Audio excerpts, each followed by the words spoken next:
Karito Lapau, Adat, Surau, dan Kota Pahlawan.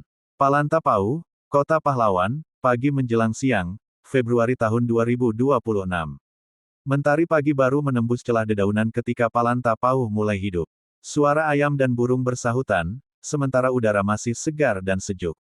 Di lapau kayu tua duduk 4 tokoh, Leri Bagala Datuok Paduko Rajo Suku Ponggang, Gajah Tongga Koto Pilang, Padang Sibusuk, penghulu adat dari Padang Sibusuk, Ramlan Tuangku, pendiri dan penganut Tarikat Sunyi, Alpenrip Johan alias Pen, guru seni pernapasan Mahatma, dan Aswarte, Pak Ujang, tokoh sosial dari Meja Putih Sayo. Duduk samoranda suasana lapau yang memberi kehangatan pagi itu. Pau Kota Pahlawan, sejarah dan kesadaran adat.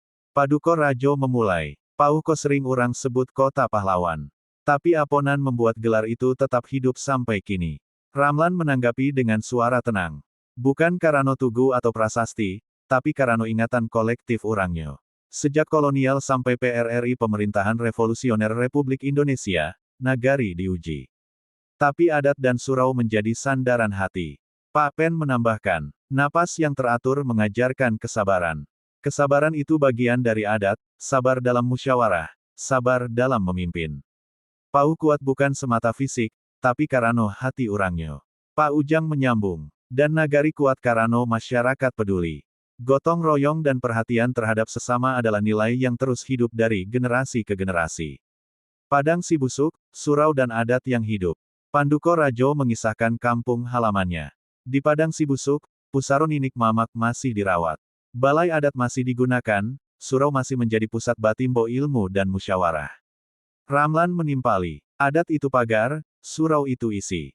Sunyi dalam tarikat sunyi bukan berarti menjauh dari masyarakat. Sunyi membersihkan hati agar kembali ke nagari dengan niat luruih. Pak Pen menambahkan perspektif latihan pernapasan. Jika anak muda belajar mengatur napas, pikiran jernih, mereka akan mampu memimpin dengan bijak, tidak gegabah.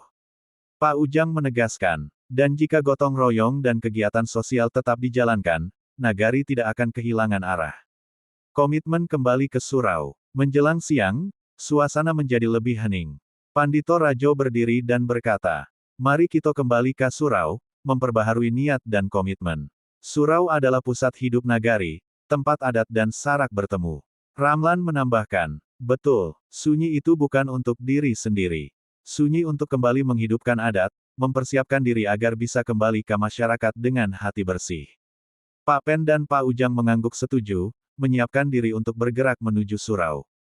Mereka berjalan perlahan, masing-masing merenungkan peran mereka dalam menjaga Pauh dan Padang Sibusuk tetap hidup melalui adat, surau, dan kepedulian sosial. Balik ke lapau, refleksi pagi. Setelah menunaikan zikir dan pembinaan di surau, keempat tokoh kembali ke lapau. Pagi menjelang siang berubah menjadi lebih hangat, tetapi lapau kini terasa lebih hidup. Palanta bukan sekadar tempat duduk dan minum kopi, tapi ruang refleksi, tempat menata napas, menyatukan adat dan sosial, dan meneguhkan komitmen untuk nagari. Panduko Rajo menutup dengan petuah. Selama Palanta dan surau tetap hidup, nagari akan tetap tegak. Adat, sarak, dan gotong royong tak akan hilang. Ramlan menambahkan, dan selama sunyi itu diteruskan, surau akan terus memberi ruh bagi lapau, bagi nagari, bagi anak-anak yang kelak memimpin.